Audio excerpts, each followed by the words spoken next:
Merci de regarder Gabon 24 et bienvenue dans l'entretien G24. La question des églises dites de réveil est aujourd'hui au Gabon une problématique au regard des dérives multiples et diverses qui y sont observées. Des chiffres font état de 4 000, sinon bien plus, pour les 2 millions d'habitants que compte le Gabon. Et pour en parler sur ce plateau, la thématique quid de la prolifération des églises de réveil au Gabon, nous recevons le révérend Francis Michel Badinga du Centre d'évangélisation Béthanie au Gabon. Il est par ailleurs secrétaire exécutif de la Confédération des églises pentecôtistes, charismatiques et de réveil. Merci d'être là. Merci. Soyez le bienvenu sur Gabon 24. Merci beaucoup. Avec vous, nous abordons cette question d'église dite de réveil. Peut-être commencer par une définition assez basique. Qu'appelle-t-on une église de réveil ?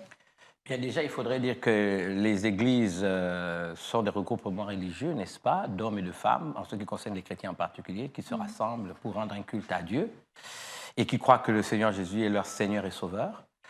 Maintenant, il faut dire qu'il existe plusieurs dénominations, effectivement, dans la grande famille chrétienne. Et nous allons dire que nous sommes, on va dire, issus de la grande famille protestante. Vous savez qu'il y a eu une réforme protestante avec Martin Luther, ce qu'on appelle le réveil, on appelle la réforme protestante. Et donc, il y a eu, à partir de cette réforme protestante, n'est-ce pas, ce que nous appelons donc des églises apparentées qui sont issues du protestantisme à partir donc de cette réforme de Martin Luther, donc cette réforme luthérienne. Dans le cours de l'histoire, vous avez eu après des calvinistes, vous avez eu après... D'accord. Et concernant le Gabon, quelle est l'histoire du réveil au Gabon? Alors, il faut dire d'abord que le réveil est né d'abord d'une prise de conscience, on va dire, en ce qui nous concerne, dans les années 80, donc d'une prise de conscience que le christianisme devait être vécu conformément, on va dire, aux actes des apôtres et ce qu'on voyait dans les Écritures. Il faut dire que, plus ou moins, nous-mêmes, nous sommes issus de l'Église évangélique du Gabon. Nous étions dans un mouvement de jeunes qu'on appelait l'Union chrétienne de jeunes gens. Et nous avons vécu un réveil, c'est-à-dire une prise de conscience d'un besoin absolu de salut, c'est-à-dire ne pas vivre que de religion ou de préceptes qui sont simplement annonnés comme des ânes, mais que le christianisme devait être vécu au quotidien, dans nos actes, dans nos paroles, dans nos façons de vivre. Et ces jeunes-là qui, à l'époque, ont vécu cette expérience, n'est-ce pas, ont voulu la partager. Et on veut dire plus ou moins que c'est plus ou moins dans ce mouvement, on va dire, qui a pris de l'ampleur, que les églises de réveil sont nées à travers le centre d'évangélisation Béthanie. Alors l'ampleur aujourd'hui, elle semble dépasser les attentes et même dépasser le contrôle. On parle de quelques 6 000 pour le seul Gabon. Il y a eu un problème à un moment. Non, il faut d'abord expliquer qu'il y a un problème fondamental dans notre approche, en ce qui concerne un peu l'évolution, on va dire, des communautés religieuses au Gabon. Il faut dire que le grand problème d'abord que nous avons, c'est que le législateur gabonais n'a pas fait de la prospective, c'est-à-dire il n'y a pas eu une anticipation. Je vous raconte une anecdote. J'étais à Bordeaux un jour et je passais sur le pont de l'Aquitaine et j'ai trouvé des hommes comme des hommes araignées en train d'arranger le pont. Il faisait nuit. Et je me suis offusqué et je demandais à mon hôte, mais qu'est-ce qu'ils font sur le pont? Il m'a dit non, ils sont en train de renforcer le pont. Et j'ai dit, mais le pont, il n'y a pas longtemps qu'il a été construit. Ils m'ont dit, non, non, non, nous faisons de la prospective. C'est-à-dire qu'ils ont déjà fait, n'est-ce pas, des études et ils savent combien de voitures passent sur ce pont, n'est-ce pas, au cours d'une année. Et donc, ils projettent déjà en imaginant ou plus ou moins en supposant que, bon, les voitures, ce sera le double, n'est-ce pas, de voitures qui passeront sur ce pont. C'est ça le problème de notre législateur.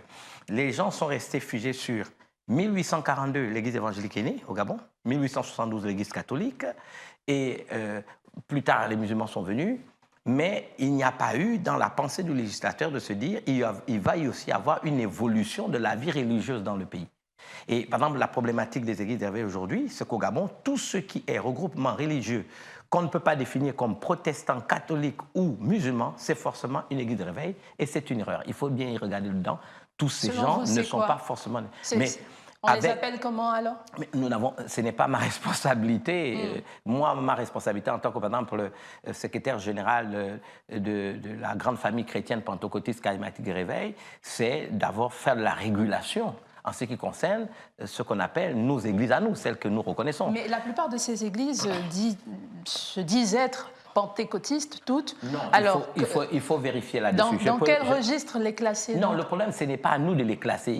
La Constitution reconnaît la liberté du culte et de conscience. Donc, je ne suis pas sur le plateau ici pour interdire l'expression religieuse. Dire que toutes les églises qui rentrent sous votre coupole sont contrôlées, Non, il faudrait dire qu'il y a une évolution de la vie religieuse, certainement avec une prolifération d'églises, mais il faut bien regarder ce qu'il y a à l'intérieur.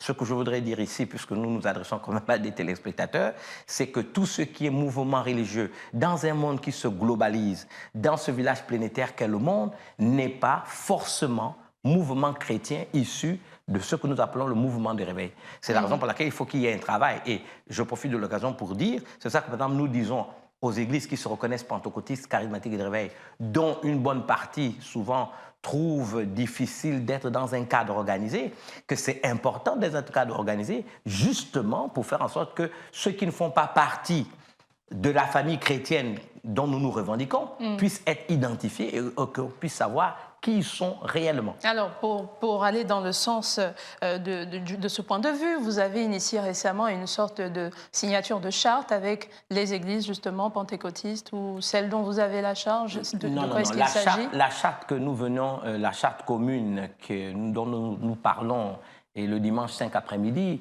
ne regroupait pas que les églises pentecôtistes, charismatiques et de réveil. Nous étions avec la communauté catholique, nous étions avec la communauté de l'église évangélique du Gabon et nous étions avec la communauté musulmane. C'était quoi cette charte? C'est une charte pour la défense des valeurs. Vous savez que le monde se mondialise.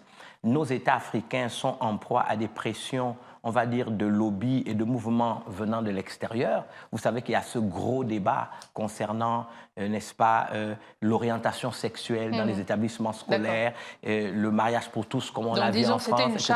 C'était une charte vraiment des valeurs de façon globale. Voilà, nous nous sommes mis d'accord pour dire, attention, nous sommes les régulateurs de conscience, nous sommes des éducateurs, nous sommes des formateurs. Est-ce que nous ne pouvons pas, au-delà de nos différences, nous mettre ensemble et mettre une charte, n'est-ce pas, pour que nous puissions être une expertise pour l'État gabonais et pour la première institution de la République, justement pour le faire. De ce rôle un peu de défenseur de valeurs que vous avez pris aux côtés des autres responsables des autres religions. Est-ce qu'il ne serait peut-être pas aussi temps d'en faire autant pour ce qui est du message? Parce que là, maintenant, on va parler du message même qui est divulgué ou alors distillé aux fidèles dans ces églises-là, au-delà du contrôle du ministère de l'Intérieur. Est-ce que vous, qui êtes parmi les piliers de l'Église dite de réveil au Gabon, ce n'est pas aussi votre responsabilité? Oui, à partir du moment où nous avons une mission d'éducateur, à partir du moment où nous avons une mission d'encadreur de conscience, moi je fais partie de ceux qui pensent que l'Église doit être un lieu de refuge. L'Église doit être un endroit où, dans cette pression qu'il y a dans le monde, les gens ont besoin de sérénité, les gens ont besoin de paix, et ils ont besoin, dans un monde très difficile, avec les crises, n'est-ce pas, multiformes que nous connaissons, du fait aussi de cette globalisation, qu'est-ce qu'il y a dans le monde? Il y a la crise économique, il y a la crise financière, il y a la crise morale qui, pour moi, est la mère de toutes les crises. Et l'Église doit être l'endroit où les gens peuvent se retrouver, où les gens peuvent rentrer en eux-mêmes, où les gens peuvent rechercher la paix qu'ils recherchent. Donc, à partir de ce moment, il est tout à fait normal qu'en ce qui concerne les leaders que nous sommes, nous devons avoir un message, n'est-ce pas, qui répond aux aspirations de notre peuple. Maintenant, ce message qui répond aux aspirations de notre peuple, les aspirations des hommes, quel que soit leur rang, grade et qualité ou positionnement dans la société, doit être basé sur les livres sacrés. Quand je dis les livres sacrés, c'est parce que j'englobe l'ensemble des communautés, mais en ce qui nous concerne, doit être basé sur la Bible. Qu'est-ce que la Bible enseigne? Ce sont des valeurs. Est-ce que ce n'est pas dessus que justement ces pasteurs, entre guillemets, surfent ce désespoir, cette quête des populations? Non, je pense qu'il y a... Moi, je veux vous parler du domaine que je connais le mieux.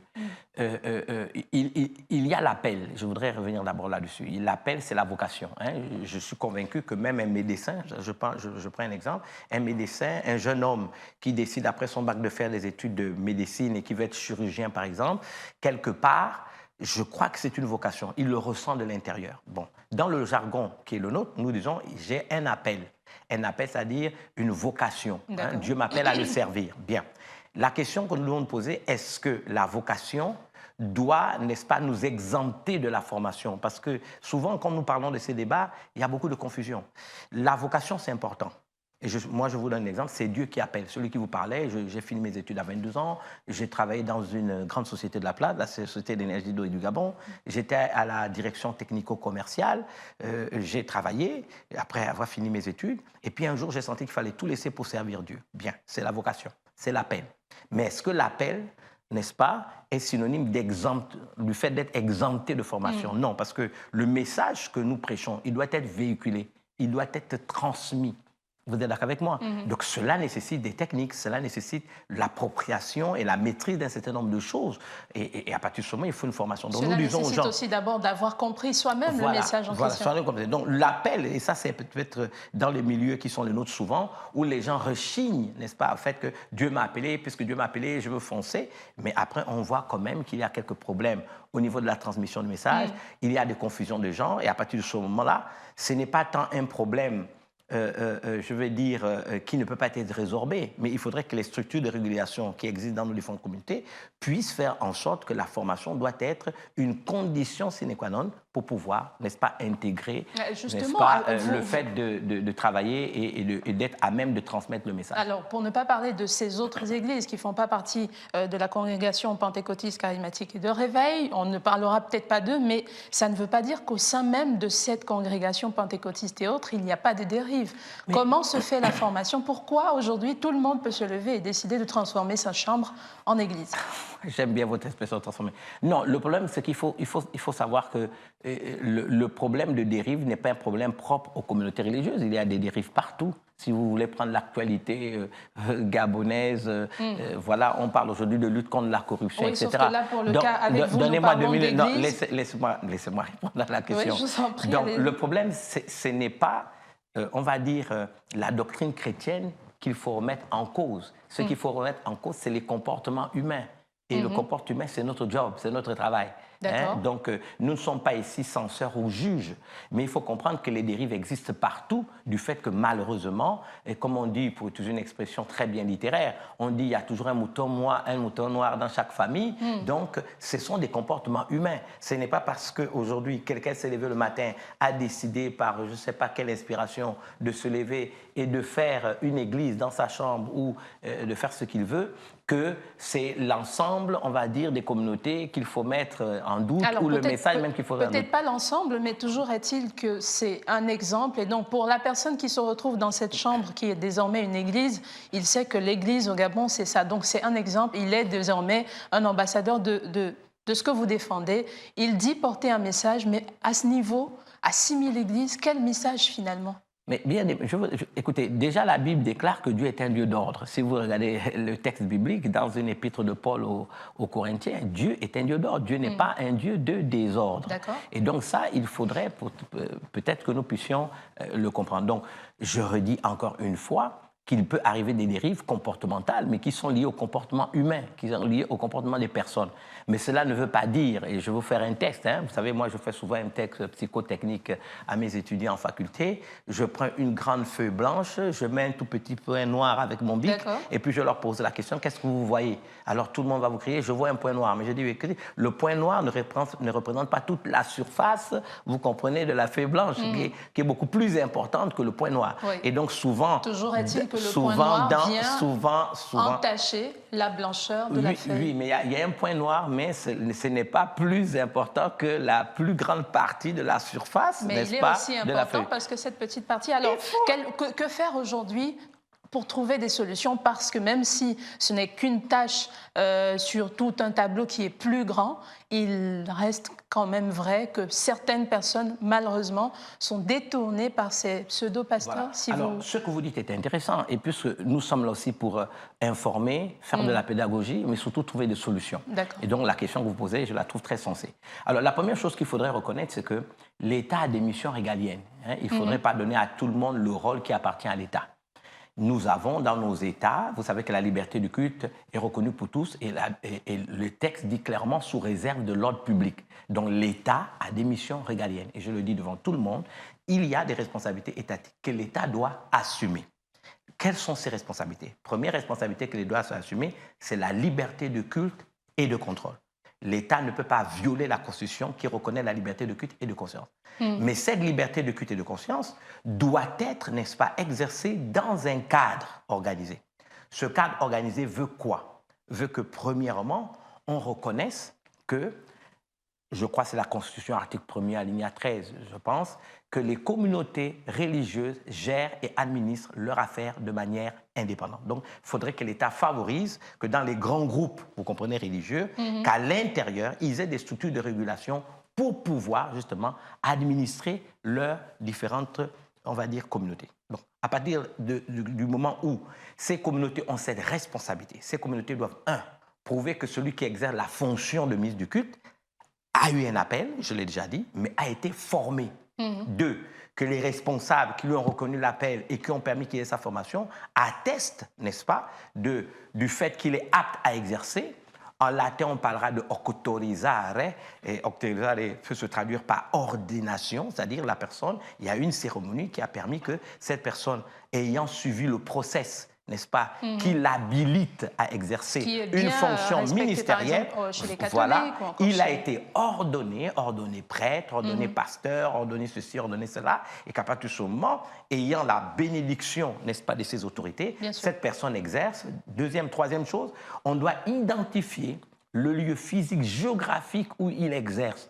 N'est-ce pas? On doit savoir qu'il est à tel endroit. On doit savoir à quelle grande famille il appartient. Est-il de la communauté catholique? Est-il de la communauté protestante? Et même dans la grande famille protestante, est-il de l'Église évangélique? Est-il de l'Alliance chrétienne et missionnaire du Gabon? Est-il pentecôtiste, charismatique de réveil? Ça aussi, ça doit être connu. Ça, c'est le premier volet. Deuxième volet, maintenant, ceux qui réchignent sous le prétexte doctrinal, que non, moi, Dieu m'a appelé, je n'ai de compte à rendre à personne. Souvent, qu'est-ce que je dis aux pasteurs? Voilà, la Constitution dit séparation de l'Église et de l'État. Bon, je leur dis souvent, pour m'amuser, séparation de l'Église et de l'État, mais les législateurs, et je pense à, je crois, Luc Ferry, qui en est l'origine en France en 1935, non, en 1902, excusez-moi, 1902-1901, bon, il a pris soin de ne pas dire séparation de l'État et de l'Église. On a seulement dit séparation de l'Église et de l'État pour permettre à l'État d'avoir toujours un espace, son droit de regard sur ce que font l'Église. Bon, peu importe. Mais il n'en demeure pas moins que ceux qui ne sont pas dans un cadre organisé, l'État doit pouvoir gérer. C'est la mission régalienne de l'État. Êtes-vous une église? Oui. Quelle est votre fédération? Ils n'en ont pas. Bon, l'État doit leur dire le premier jour où vous aurez des problèmes et que personne ne peut, n'est-ce pas, être votre référent vis-à-vis de l'État, l'État sévit. Alors, qu'est-ce que vous appelez problème? Le jour où vous aurez des problèmes, quels problèmes? Mais vous dénoncez vous-même, vous parlez de manquements, vous parlez de dérives. Je pense que c'est les expressions que vous avez vous-même utilisées. Un problème n'est évoqué que lorsque la personne qui est impliquée reconnaît qu'elle a un problème. Alors, on peut observer de l'extérieur des dérives, mais les fidèles qui sont à l'intérieur, peut-être parce qu'ils ont suffisamment été bassinés, endoctrinés, psychologiquement influencés, peut-être. Je veux vous dire quelque chose. Nous ne doutons pas qu'il y a des sectes pernicieuses dans le pays. Nous ne doutons pas. Il faut qu'on soit sérieux. Il y en a. Je vous ferai référence tout à l'heure à ce que j'ai appelé le village planétaire qu'est le monde. Aujourd'hui, vous avez des groupements religieux qui rentrent dans le pays. Ce sont des pseudo-ministres du culte qui racontent des histoires, et nous le savons. Mais moi, ce que je dis souvent, il ne faudrait pas qu'on arrive au stade où la problématique, on va dire, de l'évolution des communautés religieuses au Gabon devienne un problème de sécurité nationale. Parce que dans d'autres pays, ça a été un problème de sécurité nationale. Il ne faudrait pas que ce soit le maillon faible, on va dire, de la chaîne des entités sociétales par lesquelles, on va dire, utilisons une expression que nous connaissons, que le diable va rentrer dans le pays pour faire le désordre. Donc il faudrait que nous-mêmes, si nous voulons préserver nos communautés, si nous voulons préserver cette liberté de culte, que nous soyons quelque part nous-mêmes aussi nos propres gardiens des valeurs, n'est-ce pas, auxquelles nous croyons. Si, je donne un exemple, parce que j'ai la vocation, j'ai envie d'être médecin, je ressens que Dieu m'appelle à être médecin, que je prends un boustouri et que je rentre directement dans un hôpital et demande au médecin, aujourd'hui, y a-t-il quelqu'un opéré? Mais j'ai l'appel, n'est-ce pas, j'ai la vocation pour opérer, et que le médecin me laisse prendre, n'est-ce pas, le bistouri pour ouvrir le ventre de quelqu'un que je n'ai pas été formé, il y aura quand même un problème. Ce sera une tragédie. Vous êtes d'accord avec moi? Donc, il faudrait que l'ensemble des responsables des communautés religieuses prennent au sérieux cette problématique. Tout le monde n'est pas voyou, certes, mais il y a des gens qui se sont infiltrés et qui sont des voyous. Nous-mêmes, si nous voulons préserver la liberté de culte, préserver on va dire, les valeurs auxquelles nous croyons, préserver les doctrines que nous défendons, il va falloir que nous soyons nous-mêmes aussi, on va dire quelque part, les gardiens, les veilleurs, n'est-ce pas, qui puissent identifier que ce que fait celui-là n'est pas bien. Il faut le livrer, il faut l'exposer, oui, il faut le dénoncer parce que je vous raconte une histoire de 2001. 2001, nous avons dû rencontrer le feu président Omar Bongo Ondimba parce que, bon, il y a eu un problème avec l'ensemble des communautés. Et puis, le président de la République de l'époque a demandé quelles étaient les solutions que vous avez préconisées. Nous avons dit, bon, nous voulons, pour nous protéger du désordre, créer une confédération. C'est comme ça que notre confédération est née, Confédération pentecôtiste charismatique et de réveil. Et qu'à l'intérieur de ces confédérations, nous aurons des fédérations qui vont adhérer à la grande confédération, étant entendu que le président à l'époque nous a dit, l'État n'a pas besoin de 10 000 interlocuteurs. Nous avons créé la Confédération. Et le président à l'époque avait dit, nous souhaitons pas entendre parler de prolifération de fédérations. Bon, on en a aujourd'hui plus d'une quinzaine, ça c'est vrai. Entre-temps, les églises ont évolué. Nous sommes arrivés finalement à la prolifération. Entre-temps, voilà, il y a eu quand même un certain nombre. Bon, c'était un moindre mal, mais à partir du moment qu'ils peuvent être identifiés et que nous puissions nous organiser autour, n'est-ce pas, de cette grande structure qui les représente. Mais lorsque moi j'ai fait des enquêtes, parce que la mission m'avait été donnée, nous avons à l'époque recensé 270 églises qui avaient des récépissés provisoires, mais dont ceux qui étaient à la tête n'étaient ni pasteurs ni chrétiens. On a trouvé parmi eux des marabouts, on a trouvé parmi eux des gens. Donc il y avait des réseaux où les gens réussissaient à se faire des papiers pour entrer et pour exercer officiellement une activité ecclésiastique dont ils n'étaient pas eux-mêmes. Si vous trouvez un marabout, moi j'ai trouvé des gens qui ne parlaient pas français. Et heureusement que vous aviez des gens aussi, on va dire, pointu dans l'organisation. À l'époque, c'était le ministre Ngari, avec qui j'avais dû discuter, et l'actuel ministre de l'Intérieur, qui est le ministre Mataki. Le ministre Mataki a une grande expérience dans la gestion des affaires, puisqu'il était longtemps. Si nous n'avions pas eu ces gens qui étaient assez rigoureux à l'époque, comme le ministre Mata actuel, qui était secrétaire général, je ne sais pas où nous en serons aujourd'hui. Mais pensez-vous que nous ne sommes pas passés de 270 à peut-être voire 1000 ? Non, il y a beaucoup de spéculations sur ça. Moi, je pense que c'est facile à regrouper comme information. C'est-à-dire, là encore, il faudrait peut-être qu'il y ait recensement. On fait bien recensement, on dit, de la fonction publique. C'est peut-être le temps de demander. Et peut-être je ferai la proposition au ministre de l'Intérieur qu'il y ait recensement, effectivement, des communautés religieuses, qu'on sache combien il y a de communautés d'églises dans la communauté catholique, dans la communauté protestante, dans sa diversité, etc., qu'on commence un peu à mettre de l'ordre là-dessus. En attendant donc de mettre l'ordre, les brebis, elles, sont partagées entre les bons bergers et les loups qui se cachent dans la bergerie. Mais écoutez, il faut dire aux Gabonais en général, il faut dire à nos compatriotes en général que la Bible déclare que l'homme est esclave de ce qui a triomphé de lui. Hein, voilà, je pense qu'il y a le bon sens. Il y a le bon sens. Le bon sens, on n'a pas besoin d'être chrétien pour avoir le bon sens. Voilà, je suis pasteur, je suis fidèle, je suis une femme, je me trouve un pasteur. Si ce pasteur dit pour me guérir, il doit avoir une relation sexuelle avec moi, bon, il y a un problème. D'accord. Cet homme-là, tout de suite, il n'est pas pasteur parce que ça ne rentre pas dans le cadre des missions d'un pasteur. Aucun pasteur, réellement pasteur, ne le fait. C'est un sorcier, c'est un voyou, c'est un bandit, il doit être dénoncé. Voilà, si quelqu'un, je ne sais pas, vous amenez votre fille qui est à l'école primaire et vous demandez à un soi-disant pasteur de prier pour cette fille qui est dans des problèmes et que lui commence à dire, vous me l'amenez dans ma chambre, je resterai avec elle 3 jours dans la chambre, ce n'est pas un pasteur. Ça n'a rien à voir dans le comportement d'un pasteur et dans l'éthique pastorale. On a des fidèles qui vont d'église en église. Ce ne sont pas des fidèles, ce sont des gens qui recherchent des émotions, ce sont des gens qui se laissent on va dire, envoûter, tout simplement, mais c'est de leur responsabilité. On ne va pas accuser tout le monde. Écoutez, le bon sens existe. On n'a pas besoin d'être à l'église pour avoir le bon sens. Un citoyen, un Gabonais ou un Gabonais d'adoption comme un Gabonais d'origine, il y a le bon sens. Ça s'apprend par l'éducation qu'on a reçue de nos parents, ça s'apprend par ce qu'on dit à l'école, parce que pour ceux qui sont au moins passés à l'école, nous ne sommes pas dans la grande majorité des Gabonais des analphabètes, on a quand même le bon sens. Donc, révérend, juste pour clôturer, on retient qu'en attendant donc que la grande congrégation, alors qu'une partie de pouvoir de contrôle soit déléguée à la Confédération et que le ministère de l'Intérieur et donc l'État fassent son rôle de contrôle, il faut faire appel au bon sens de chacun. Oui, mais nous avons déjà des structures de régulation. C'est-à-dire qu'il ne faut pas penser qu'il n'y a pas un travail qui est fait. Nous avons déjà des structures de régulation. Donc, à partir faudrait peut-être faire plus. Oui. Écoutez, chaque jour, c'est un défi. Il faut jamais se contenter de ce qu'on a réussi à faire. C'est déjà bien de savoir que dans la grande famille pentecôtiste charismatique des réveils, il y a combien de fédérations, il y a combien de pasteurs, et ils sont localisés où dans la ville de Libreville, hein, quelle est la doctrine qu'ils prêchent et tout. Ça ne veut pas dire que même en étant déjà dans la confédération, qu'il n'y a pas d'autres problèmes. Nous avons par exemple aujourd'hui, et je vais vous donner un exemple, la grosse problématique de la formation. Pourquoi? Parce que pour moi, par exemple, j'ai eu les moyens d'aller faire mes études théologiques à l'étranger. Ce n'est pas donné à tout le monde.